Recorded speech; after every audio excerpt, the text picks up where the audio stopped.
Hello everyone, welcome back to the second part of the chapter Force and Pressure Class 8। तो इस part में हम mainly discuss करेंगे effects of force और types of force दोनों एक साथ कवर अप करेंगे। अगर आपको ये वीडियो पसंद आता है, अगर मेरी सीरीज पसंद आती है, थोड़ा डिले हो रहा है, अगर पसंद आ रहा है तो do like share and subscribe my channel. तो अभी शुरू करते हैं हमारे टॉपिक के साथ।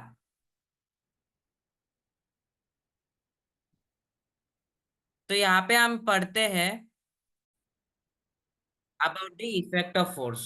अभी आप अगर आप रबर बैंड लेते हो या मम्मी का जो रहता है ना, वो क्या होता है girls, hair band, hair band लेते हो, उसको आप स्ट्रेच करते हो।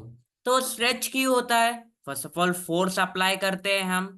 अभी उस फोर्स के वजह से क्या होता है, चेंज ऑफ शेप होता है। यानी जो मेरा रबर बैंड का शेप था, जो एक सर्कुलर शेप में था, ऐसे सर्कुलर शेप में जो रबर बैंड था, वो स्ट्रेच हो रहा है, यानी उसका शेप चेंज हो रहा है, change in shape. Rubber string is been stretched.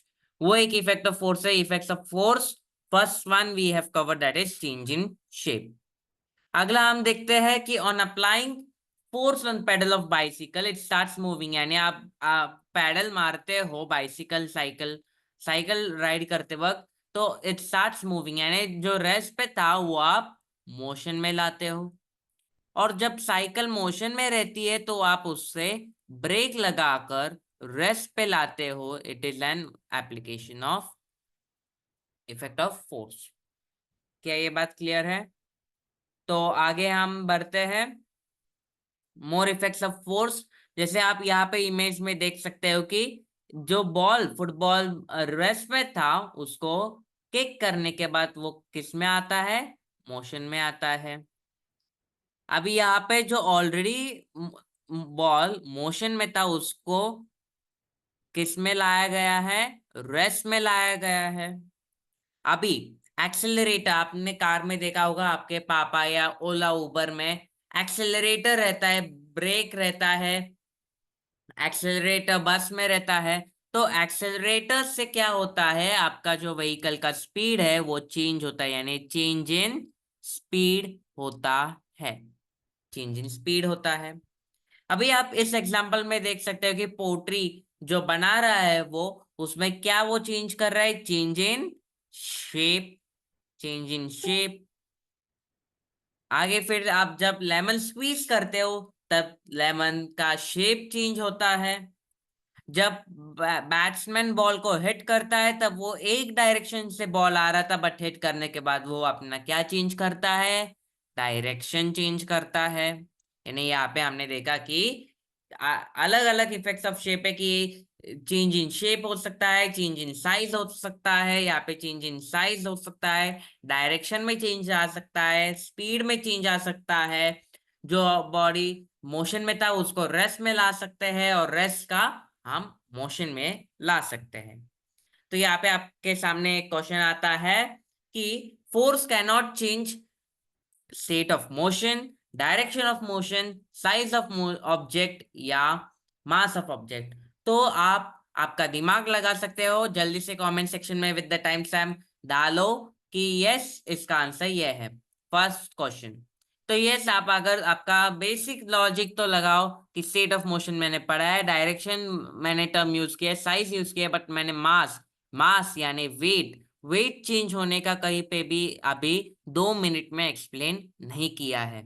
तो इसलिए mass of object can not be change is the correct one. Force can not change weight, यानी हम फोर्स लगाने पर उसका वेट जो ऑलरेडी 5 kg ऑफ एप्पल था, या 1 kg जो था एप्पल, उसको हम चेंज कर नहीं सकते, वो है उतना ही रहेगा। क्लियर है बात? ठीक है। What is happening here? आप देख सकते हो कि प्रेस हो रहा है, प्रेस हो रहा है, तो चेंज इन शेप हो रहा है, चेंज इन वेट नहीं हो रहा है, चेंज इन मास नहीं हो रहा है, उसका शेप चेंज हो रहा है। कॉम्प्रेस कर रहे हैं तो हम उसका शेप चेंज कर रहे हैं। आई होप आपको यहां तक सब टॉपिक्स प्लेन होगा। नहीं समझा है मुझे बताओ, फिर से शॉर्ट्स में आपको मैं रिकैप करवा दूंगा। यहां तक था आपका इफेक्ट्स ऑफ फोर्स। आगे हम बढ़ते हैं फोर्स का next topic, that is types of force. Types of force में पहला आपका आता है कांटेक्ट फोर्स। कांटेक्ट फोर्स यानी आप समझ सकते हो देयर आर टू टाइप्स, इसमें कांटेक्ट एंड नॉन कांटेक्ट है।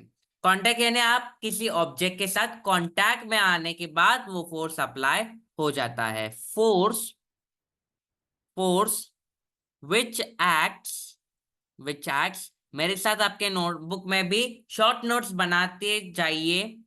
Force which acts through direct contact, direct contact, direct contact with object. Force that acts through direct contact with the object, यानी object के साथ अगर डायरेक्ट कांटेक्ट हुआ तभी वो force apply हो सकता है। उसको हम कौन सा फोर्स कहते हैं? Contact force. आई होप ये बात क्लियर होगी। यहाँ पे आप देख सकते हैं कि एक महिला है जो कुएं से पानी निकाल रही है। तो can she lift a bucket of water without holding it, यानी हाथ ना लगा, हाथ without touching it, can she remove it? No she can't. उसको क्या चाहिए? कांटेक्ट होना चाहिए। कांटेक्ट होना यानी कांटेक्ट फोर्स की जरूरत है। और कांटेक्ट फोर्स यानी वो कौन सा ऑब्जेक्ट, कौन सा बॉडी पार्ट यूज कर रही है, उसके मसल्स काम में आ रहे हैं, उसके मसल्स काम में आ रहे हैं, यानी मस्कुलर फोर्स जो है वो काम में आ रहा है। यानी यहाँ पे कौन सा फोर्स यूज हो रहा है? वो है आपका मस्कुलर फोर्स। कौन सा force? Muscular force. To apply a force on object, body has to be in direct contact with the object. और जो मस्कुलर फोर्स का डेफिनेशन चाहिए, तो force force resulting force resulting due to due to action of muscles, muscles के action के वजह से, actions of muscles, उसको हम कहते हैं मस्कुलर फोर्स। आई होप ये बात आपको क्लियर होगा। ठीक है, आगे बढ़ते हैं। देखो फिर से एक बार बता रहा हूं, मस्कुलर फोर्स यानी आपके मसल्स काम में आते हैं। फोर्स जिसके कारण कांटेक्ट होता है वो है आपके मसल्स, मसल्स के वजह से मस्कुलर फोर्स होता है। ठीक है, दूसरा आपका टाइप आता है फ्रिक्शनल फोर्स। Frictional force. ठीक है, अभी यहाँ पे जब आप बाइसिकल चला रहे हो, when you are riding the bicycle, you suddenly stops pedalling. आपके स्कूल में स्पोर्ट्स एक्टिविटी, स्पोर्ट्स डे में भी अगर ये एक्टिविटी होगा कि स्लो साइकिल करो, तो इसमें आप क्या करते हो? Slow paddling. यानी इफ यू stop paddling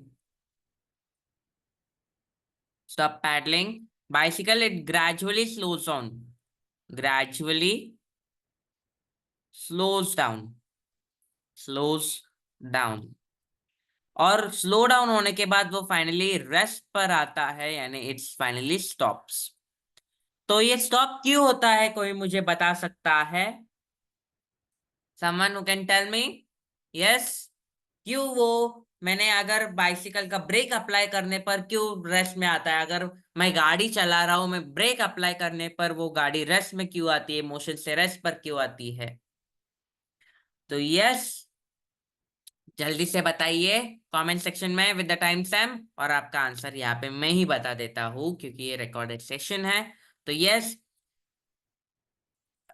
यहाँ पे आपका फोर्स ऑफ फ्रिक्शन काम में आता है। Force of friction, force of friction, force of friction यानी फोर्स रेस्पॉन्सिबल, फोर्स रेस्पॉन्सिबल, मेरे साथ लिखो, force responsible for changing, for changing for changing state of motion, state of motion, यानी जो मोशन में था उसको रेस्ट में लाता है, that is force of friction. अभी ये फोर्स ऑफ फ्रिक्शन आपका इन डिटेल एक अलग चैप्टर है, फ्रिक्शनल फ्रिक्शन के चैप्टर में आप इन डिटेल पढ़ोगे। बट फ्रिक्शन जो है वो ऑलवेज, ऑलवेज, हमेशा हमेशा ऑपोजिट डायरेक्शन में एक्ट करता है, opposite direction of motion. It always acts in the opposite direction of motion. जहां पे इस डायरेक्शन में मोशन हो रहा था तो force of friction opposite direction में एक्ट होता है इसके ऊपर। एमसीक्यू बेस में आपको पूछा जा सकता है। ठीक है, तो ये था कि बॉल जो है आगे जा रहा था बट फोर्स ऑफ फ्रिक्शन पीछे लगता है। जैसे इस एग्जांपल में आपका बाइसिकल आगे जा रहा था बट ब्रेक अप्लाई करने पर वो बाइसिकल रुक जाता है, यानी फ्रिक्शनल फोर्स इस डायरेक्शन पे लगता है। तो it is due to which force, it is due to the frictional force that is been applied. यहाँ पे आपके सामने क्वेश्चन आता है, same example, which force is applied in this given image? Is it the frictional force, muscular force, electrostatic force और no force is applied? मुझे comment section में बताइए कौन सा फोर्स यहाँ पे आप यूज करोगे। फ्रिक्शनल फोर्स मसल्स का काम आ रहा है, या ऑपोजिट डायरेक्शन में एक्ट हो रहा है, या इलेक्ट्रोस्टैटिक यानी आगे पढ़ाऊंगा तो इलेक्ट्रोस्टैटिक तो मैंने पढ़ाया नहीं है। तो इन दोनों में से कौन सा फोर्स आप यूज कर रहे हो? ठीक है, अभी यहाँ पे क्वेश्चन आ गया है कि फिलिंग द बॉक्स, तो मोशन इस डायरेक्शन पे है तो कौन सा फोर्स अप्लाई होगा? Frictional force, muscular force, electrostatic force या नो फोर्स? तो ये भी आपको बताना है। अगेन इलेक्ट्रोस्टैटिक नहीं पढ़ा है, नो फोर्स तो अप्लाई नहीं होगा। तो बचे हैं दो ऑप्शन। ऐसे एलिमिनेट करते हुए आपको एमसीक्यू सॉल्व करना है। ठीक है, हाँ अभी इलेक्ट्रोस्टैटिक की देखो, यहाँ पे पीछे इलेक्ट्रोस्टैटिक फोर्स क्यों नहीं, क्योंकि ये कांटेक्ट में आ रहा है। देखो फिर से एक्सप्लेन कर रहा हूँ कि ये कांटेक्ट में आ रहा है, कांटेक्ट के हम, ठीक है एक बार फिर से रिकैप करता हूँ, सॉरी। कांटेक्ट फोर्स यहाँ पे हम खत्म करते हैं, तो कांटेक्ट फोर्स के दो ही प्रकार में आपको पढ़ा रहा हूँ, मतलब है दो ही आपके पोर्शन में, फ्रिक्शनल फोर्स और दूसरा है आपका मस्कुलर फोर्स, जिसके वजह से कांटेक्ट में आने पर फोर्स अप्लाई होता है। इलेक्ट्रोस्टैटिक तो नॉन कांटेक्ट फोर्स है, नॉन कांटेक्ट फोर्स। तो नॉन कांटेक्ट यानी कांटेक्ट में तो नहीं आना चाहिए। तो अगर कांटेक्ट में आ रहा है तो इलेक्ट्रोस्टैटिक तो नहीं होगा ना, तो ये ऑप्शन एलिमिनेट होता है। फोर्स तो अप्लाई हो रहा है या नहीं हो रहा है वो आप बताइए, या मस्कुलर फोर्स या फ्रिक्शनल फोर्स, कमेंट सेक्शन में जल्दी से आंसर कीजिए, ये आपका होमवर्क में जा रहा है। ठीक है, अभी नॉन कांटेक्ट फोर्स का डेफिनेशन लिखो। Non contact force, force force जो फोर्स जो एक्ट करता है, फोर्स जो एक्ट करता है बिटवीन बिटवीन टू ऑब्जेक्ट्स, दो ऑब्जेक्ट्स के बीच में, they are known as non contact force. और ये नॉन कांटेक्ट यानी इन दोनों ऑब्जेक्ट्स के बीच में, के बीच कोई कांटेक्ट, कोई कांटेक्ट नहीं होता, टच नहीं होते हैं। तो नॉन कांटेक्ट फोर्स के कॉन्सेप्ट टाइप्स है, तो टाइप्स में आप देखोगे, first is your electrostatic force, electrostatic force. Other one is your gravitational force, and next one is your magnetic force. ये तीन प्रकार है, नोट डाउन कीजिए, इलेक्ट्रोस्टैटिक फोर्स, ग्रेविटेशनल फोर्स और मैग्नेटिक फोर्स। क्लियर है ये टॉपिक? आई होप आपको clear होगा। ठीक है, आगे बढ़ते हैं। वीडियो पॉज करके आप लिख सकते हो, थोड़ा स्पीड में जा रहा हूँ सो दैट आप, एग्जाम टाइम होगा अभी तो जल्दी से आप रिवाइज भी कर सकते हो। हाँ ये बड़ा फेमस व्यक्ति नीचे बैठा है, कौन है व्यक्ति? बताइए बताइए कमेंट सेक्शन में, कौन है जिसके सिर पर एक एप्पल गिरा था और उसने थियरी अपनी ग्रो किया है, अपनी थियरी प्रूफ किया है? यस, यस करेक्ट, जो आप आंसर बताओगे। ठीक है, कोई होमवर्क नहीं भेजता यार, भेजो ना। ठीक है, तो yes, it is the gravitational force. Seven fourth standard में पढ़ा होगा आपने, फोर्थ चैप्टर, ग्रेविटेशनल फोर्स। यानी जो ऑब्जेक्ट है आपका, ऑब्जेक्ट है आपका वो धरती उसके पास खींच रही है with the force of gravity, force of gravity.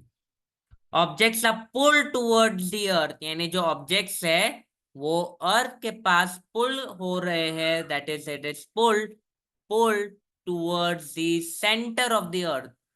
Centre, earth के सेंटर तक वो पुल होते हैं due to the force of gravity, उसको ही हम कहते हैं ग्रेविटेशनल फोर्स।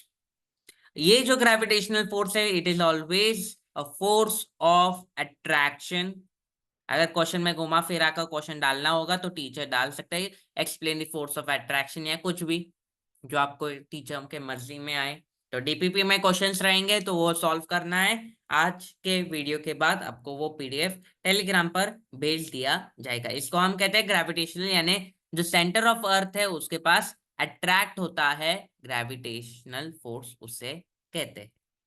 यहाँ पे आप क्वेश्चन देख सकते हो, rocket has been fired upwards to the sky, launch satellite, यानी रॉकेट ऊपर जा रहा है। ये एक रॉकेट था, ठीक है, बॉल है, ठीक है, एक रॉकेट था, वो ऊपर की तरफ जा रहा है। दो फोर्सेस यानी दो कौन से वो फोर्सेस है वो एक्ट कर रहे हैं, बाकी सब पढ़ो मत। दो फोर्सेस का नाम जो ऊपर और नीचे एक्ट हो रहा है। नीचे एक्ट हो रहा है कौन सा फोर्स, और ऊपर एक्ट हो रहा है कौन सा फोर्स। नीचे एक्ट हो रहा है यानी वो सेंटर ऑफ द अर्थ तक पुल हो रहा है ड्यू टू द फोर्स कौन से, वो बताना है। ये भी आपका होमवर्क है यार। होमवर्क आपका, आपको मैं दो ऑप्शन देता हूँ, इधर आप कमेंट सेक्शन में लिखो, वरना आप मुझे हैंड रिटन, आपको अगर प्रैक्टिस करके लिखना है नोटबुक में लिखो, और मुझे मेरे मेल आईडी जो है उसके ऊपर आप भेज सकते हो, ठीक है। जल्दी से हम आगे बढ़ते हैं हमारे नेक्स्ट टाइप ऑफ फोर्स पर, जो है अपना कौन सा है ये, मैग्नेटिक फोर्स। मैग्नेटिक फोर्स, ठीक है, जस्ट एक सेकेंड। तो magnetic force, magnet always attract कब होता है, दो लाइक पोल या अनलाइक पोल। आप देख सकते हो इस इमेज में, जब दो अनलाइक पोल्स अट्रैक्ट होते हैं, अनलाइक पोल्स क्या होते हैं, पोल्स, अनलाइक पोल्स जो है वो मेरे अट्रैक्ट होते हैं, और लाइक पोल्स मेरे क्या होते हैं, रेपेल होते हैं। रेपेल, रेपेल यानी दूर जाते हैं, दूर जाना, दूर जाता है। जैसे आपकी क्रश आपको देखने पर दूर भाग जाती है, इग्नोर करते हैं, उसको ही लाइक पोल्स कहते हैं, यानी वो रेपेल होता है। लाइक पोल्स नहीं, रेपेल होते हैं, यानी दूर भाग जाते हैं, इग्नोर मारती है आपको, ठीक है। आई होप आपको समझा होगा, ठीक है। लाइक पोल्स यानी कौन सा, नॉर्थ नॉर्थ, साउथ साउथ।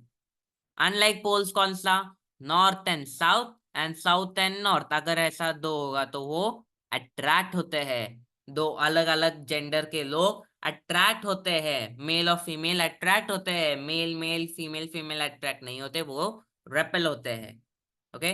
ये बस एग्जाम्पल है, बुरा मत मानिए, एग्जाम्पल एक्सप्लेन करने के लिए मैंने यूज किया है, ठीक है। ये है आपका मैग्नेटिक फोर्स, मैग्नेटिक फोर्स, ठीक है। तो डेफिनेशन है, magnet attracts magnetic material with the force, जिसको हम कहते हैं magnetic force. Magnet, magnet attracts, magnet attracts, मेरे साथ लिखो अपने नोटबुक में, जो मैंने अपना फंडा दिया है वो भी आप लिख सकते हो याद रखने के लिए। Magnet attracts magnetic, magnetic materials, magnetic materials, दो मैग्नेट के अनलाइक पोल्स को अट्रैक्ट करता है with a force, with a force. जिस फोर्स को, विद को मैंने ऐसे रिप्रेजेंट किया है, समझ लेना, जिसको हम मैग्नेटिक फोर्स कहते हैं। सेम पोल होगा तो रेपेल होगा, ऑपोजिट पोल होगा तो अट्रैक्ट होगा। आई होप ये क्लियर होगा। अभी एमसीक्यू में क्वेश्चन आ सकता है, एग्जाम्पल क्वेश्चन आ सकता है कि name the force which is attractive, attractive, attractive as well as well as repulsive, repulsive in nature। यानी आपके एग्जाम में ये क्वेश्चन आ सकता है, थोड़ा पेन का इंक चेंज करने में टाइम वेस्ट नहीं कर रहा हूँ, क्योंकि इस मोमेंट पे आपका एग्जाम के पहले ही आप वीडियो देखोगे, और ये टाइम बहुत इंपॉर्टेंट है। तो आपके एग्जाम में क्वेश्चन आ सकता है कि name the type of force which is attractive as well as repulsive in the nature. तो है आपका मैग्नेटिक फोर्स, यानी अट्रैक्ट भी होता है और रेपेल भी होता है, that is a magnetic force. Clear है? क्लियर ही होना चाहिए क्योंकि बेस्ट एक्सप्लेनेशन में दे रहा हूं। दूसरा टाइप है आपका electrostatic force. Electrostatic static static force, electrostatic force. इतना टेंशन मत लीजिए, तीन ही यहाँ पे फोर्स है। इलेक्ट्रोस्टैटिक फोर्स तो आपके दो चार्जेस होते हैं। चार्जेस आप इन डिटेल पढ़ोगे आगे आने वाले चैप्टर्स में। चार्जेस दो है, पॉजिटिव और नेगेटिव चार्जेस। जैसे लोग भी दो प्रकार के होते हैं, एक पॉजिटिव बोलने वाले और एक नेगेटिव, हमेशा नकारात्मक बोलने, नकारात्मक सोच वाले। तो ऐसे दो प्रकार के चार्जेस होते हैं। when charges when a charged body attract or repel another charged body, तो उसको हम इलेक्ट्रोस्टैटिक फोर्स कहते हैं। डेफिनेशन लिखना है तो लिखो, लिखना क्या, लिखना ही है तुम्हें। तो when charged body when charged body when charged body attract or repel, when charged body attract or repel with with another charged with another charged with another charge, यानी चार्ज दूसरा भी है, एक पहला भी चार्ज है, और अनचार्ज्ड क्या बॉडी बॉडी देन इस फोर्स को हम कहते हैं इलेक्ट्रोस्टैटिक फोर्स। ठीक है, देन दी अप्लाइड फोर्स लिखना है तो लिखो, देन अप्लाइड फोर्स को हम कहते हैं इलेक्ट्रोस्टैटिक फोर्स। टीचर्स दोनों स्कूल वाइज डिफर होता है, तो टीचर कभी डालते होंगे डिफाइन इलेक्ट्रोस्टैटिक, तो आपको ऐसा लिखना है। फिर से क्वेश्चन में अगर आ गया, मल्टीपल चॉइस क्वेश्चन होगा कि name the force which is attractive as well as repulsive in nature, तो वो इलेक्ट्रोस्टैटिक फोर्स भी है और gravitational force, sorry magnetic force भी है। तो एमसीक्यू में कैसे क्वेश्चंस आएंगे? नेम नेम अच्छा, आगे क्वेश्चन है आई गेस। ठीक है, आगे क्वेश्चन में फिर से एक नए स्लाइड में नहीं होगा तो क्वेश्चन ऐड करता हूं। ठीक है, अट्रैक्टिव यानी इलेक्ट्रॉन्स, वैसे सेम कॉन्सेप्ट यहाँ पे होगा। देखो, जो आपके सेम जेंडर वाले यानी सेम चार्ज वाले बुरा मत मानिए। पॉजिटिव पॉजिटिव वाले जो है वो दूर भागते हैं, आपकी क्रश आपको इग्नोर करती है ब्रेकअप होने के बाद, और पॉजिटिव और नेगेटिव चार्ज अट्रैक्ट करते हैं। ठीक है, यानी like charges like charge repel each other, unlike charge attract each other, unlike charge attract each other। ठीक है, आई होप ये क्लियर होगा। Two objects repel each other, this repulsion is due to magnetic force, muscular force, electrostatic force और electrostatic और magnetic force। वही question है। और एक क्वेश्चन लीजिए, ये फर्स्ट नहीं, नंबरिंग एक बार देखो, विद द टाइम स्टैम्प आप क्वेश्चन डालिए। ठीक है, क्वेश्चन लिख लेता हूं। तो ये आपका क्वेश्चन है स्क्रीन के ऊपर। सिलेक्ट द टाइप द है select the type of force which is attractive as well as repulsive in nature. Sorry for bad handwriting. तो आपके फर्स्ट नंबर पे है electrostatic, magnetic, gravitational force. Option A है only A, option B only C, option C only B, और option D A and B. तो जल्दी से comment section में आंसर कीजिए। इसी के साथ हम आपका फोर्स जो टॉपिक था वो यहाँ पे समाप्त करते हैं। इसके साथ फोर्स जो था आपका फर्स्ट, नेट फोर्स कैलकुलेट करने का टॉपिक। सेकंड जो आपका था वो है इफेक्ट ऑफ फोर्स, और लास्ट जो का था टाइप्स, वो हम यहाँ पे एंड करते हैं। एक शॉर्ट आएगा वीडियो यूट्यूब शॉर्ट, वहां पे फिर से एक बार टाइप्स ऑफ फोर्स एनिमेटेड में एक्सप्लेन किया जाएगा। Thank you all.